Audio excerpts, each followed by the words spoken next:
Studies in Pessimism by Arthur Schopenhauer. Chapter 6. On Education. The human intellect is said to be so constituted that general ideas arise by abstraction from particular observations, and therefore come after them in point of time. If this is what actually occurs, as happens in the case of a man who has to depend solely upon his own experience for what he learns, who has no teacher and no book, such a man knows quite well which of his particular observations belong to and are represented by each of his general ideas. He has a perfect acquaintance with both sides of his experience, and accordingly he treats everything that comes in his way from a right standpoint. This might be called the natural method of education. Contrarily, the artificial method is to hear what other people say, to learn and to read, and so to get your head crammed full of general ideas before you have any sort of extended acquaintance with the world as it is, and as you may see it for yourself. You will be told that the particular observations which go to make these general ideas will come to you later on in the course of experience. But until that time arrives, you apply your ideas wrongly. You judge men and things from a wrong standpoint, you see them in a wrong light, and treat them in a wrong way. So it is that education perverts the mind. This explains why it so frequently happens that, after a long course of learning and reading, we enter upon the world in our youth, partly with an artless ignorance of things, partly with wrong notions about them, so that our demeanor savors at one moment of a nervous anxiety, and another of a mistaken confidence. The reason of this is simply that our head is full of general ideas which we are now trying to turn to some use, but which we hardly ever apply rightly. This is the result of acting in direct opposition to the natural development of the mind by obtaining general ideas first, and particular observations last. It is putting the cart before the horse. Instead of developing the child's own faculties of discernment and teaching it to judge and think for itself, the teacher uses all his energies to stuff its head full of the ready-made thoughts of other people. The mistaken views of life, which spring from a false application of general ideas, have afterwards to be corrected by long years of experience, and it is seldom that they are wholly corrected. This is why so few men of learning are possessed of common sense, such as is often to be met with in people who have had no instruction at all. To acquire a knowledge of the world might be defined as the aim of all education, and it follows from what I have said that special stress should be laid upon beginning to acquire this knowledge at the right end. As I have shown, this means in the main that the particular observation of a thing shall precede the general idea of it.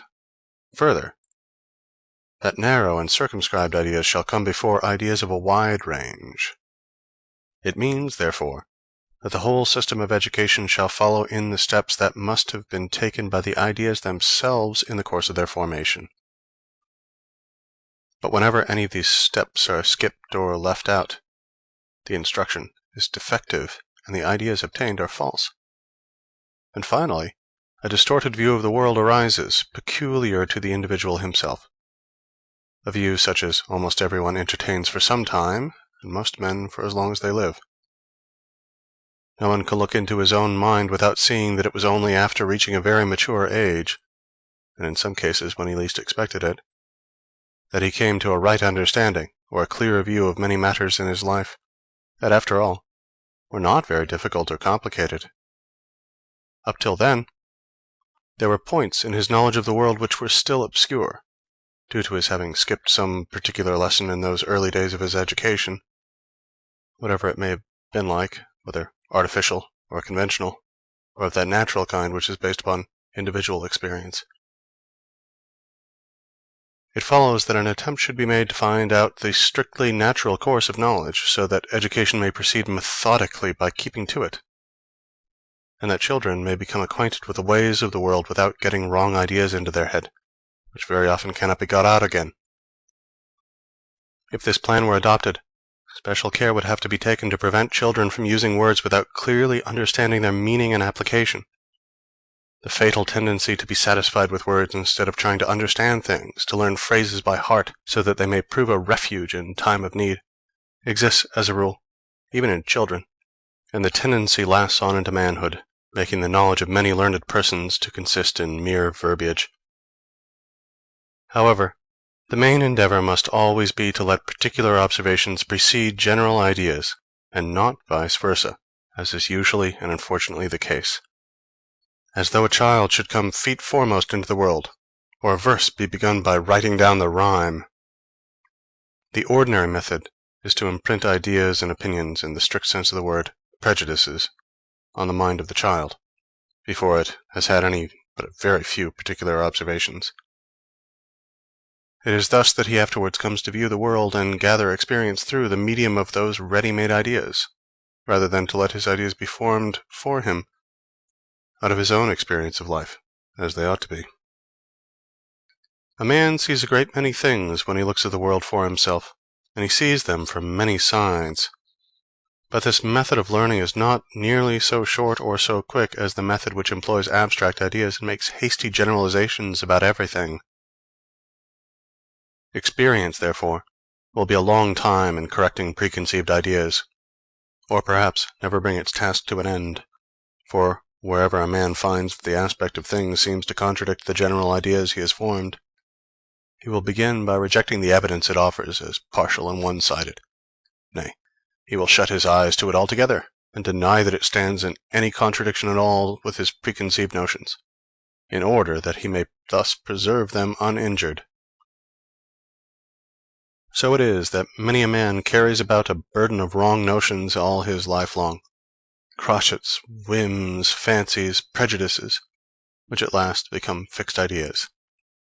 The fact is that he has never tried to form his fundamental ideas for himself out of his own experience of life, his own way of looking at the world, because he has taken over his ideas ready-made from other people, and this it is that makes him, as it makes many others, so shallow and superficial. Instead of that method of instruction, care should be taken to educate children on the natural lines. No idea should ever be established in a child's mind otherwise than by what the child can see for itself, or at any rate, it should be verified by the same means, and the result of this would be that the child's ideas, if few, would be well grounded and accurate. It would learn how to measure things by its own standard rather than by another's, and so it would escape 1,000 strange fancies and prejudices, and not need to have them eradicated by the lessons it will subsequently be taught in the school of life. The child would, in this way, have its mind once for all habituated to clear views and thoroughgoing knowledge. It would use its own judgment and take an unbiased estimate of things. And, in general, children should not form their notions of what life is like from the copy before they have learned it from the original, to whatever aspect of it their attention may be directed. Instead, therefore, of hastening to place books, and books alone, in their hands, let them be made acquainted step by step with things, with the actual circumstances of human life. And above all, let care be taken to bring them to a clear and objective view of the world as it is, to educate them always to derive their ideas directly from real life and to shape them in conformity with it, not to fetch them from other sources, such as books, fairy tales, or what people say, and to apply them ready-made to real life. For this will mean that their heads are full of wrong notions, and that they will either see things in a false light or try in vain to remodel the world to suit their views, and so enter upon false paths, and that, too, whether they are only constructing theories of life or engaged in the actual business of it. It is incredible how much harm is done when the seeds of wrong notion are laid in the mind in those early years, later on to bear a crop of prejudice. For the subsequent lessons, which are learned from real life in the world, have to be devoted mainly to their extirpation. To unlearn the evil was the answer, according to Diogenes Laertius, Antisthenes gave when he was asked what branch of knowledge was most necessary, and we can see what he meant.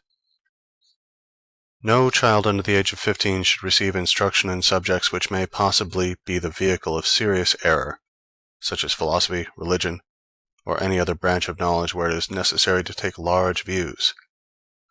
because wrong notions imbibed early can seldom be rooted out, and of all the intellectual faculties, judgment is the last one to arrive at maturity.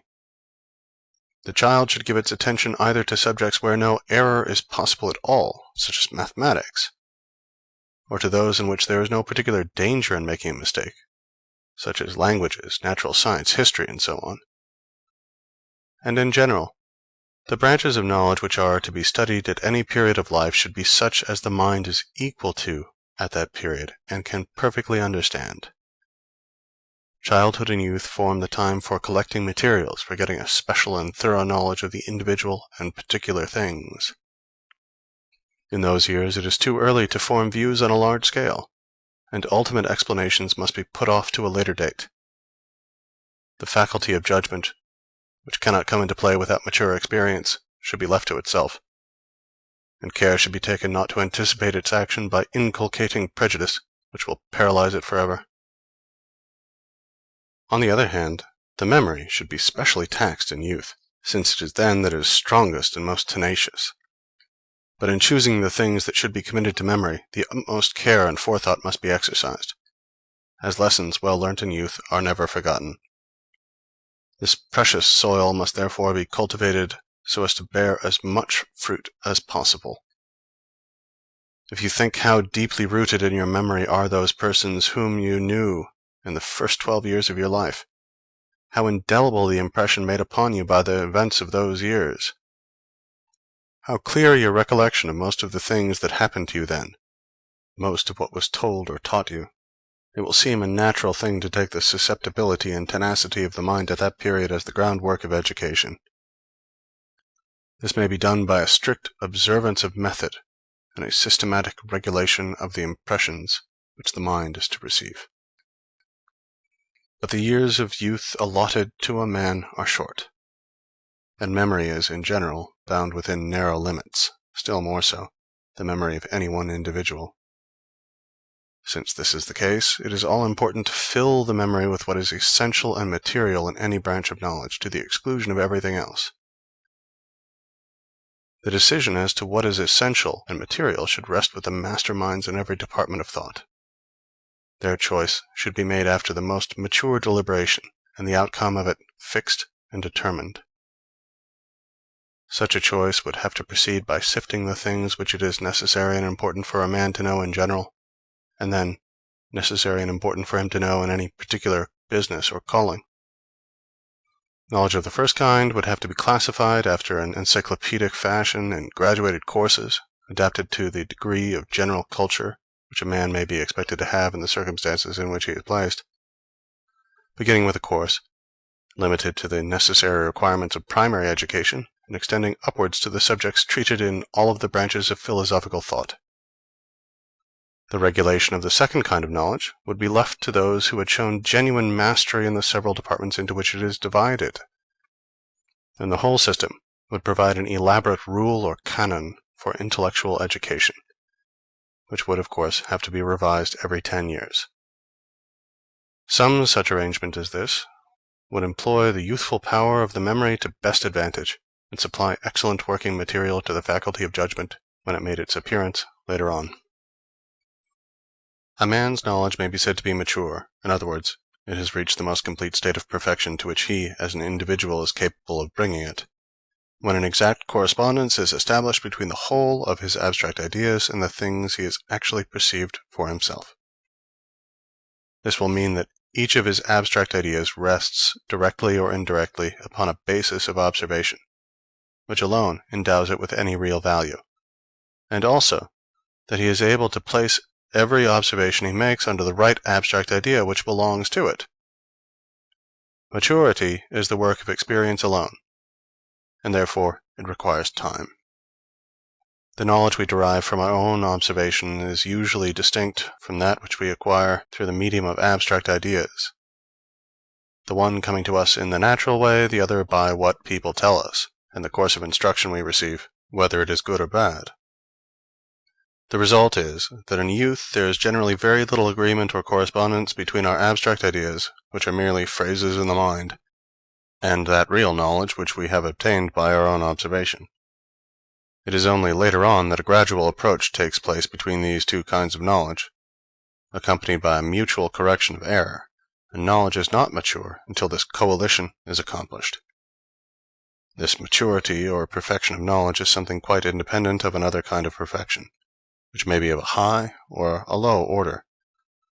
The perfection, I mean, to which a man may bring his own individual faculties, which is measured not by any correspondence between the two kinds of knowledge, but by the degree of intensity which each kind attains.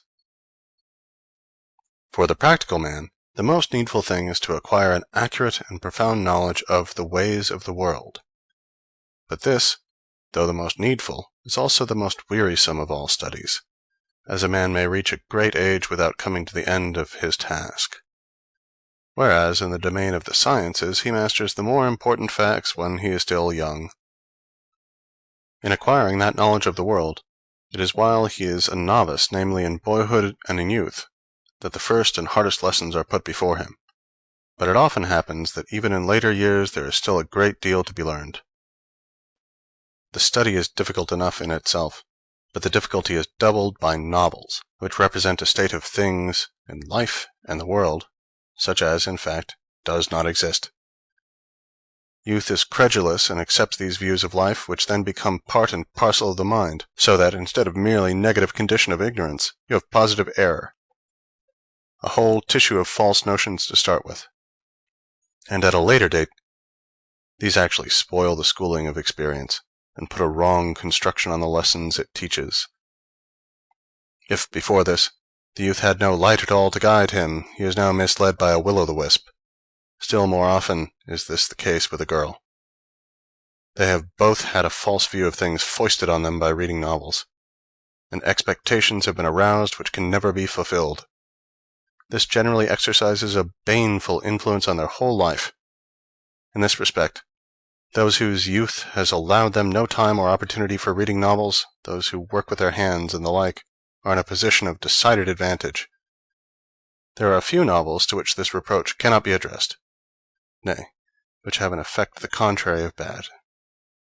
First and foremost, to give an example, Gil Blas and the other works of Le Sage, or rather their Spanish originals. Further, The Vicar of Wakefield, and to some extent Sir Walter Scott's novels. Don Quixote may be regarded as a satirical exhibition of the error to which I am referring.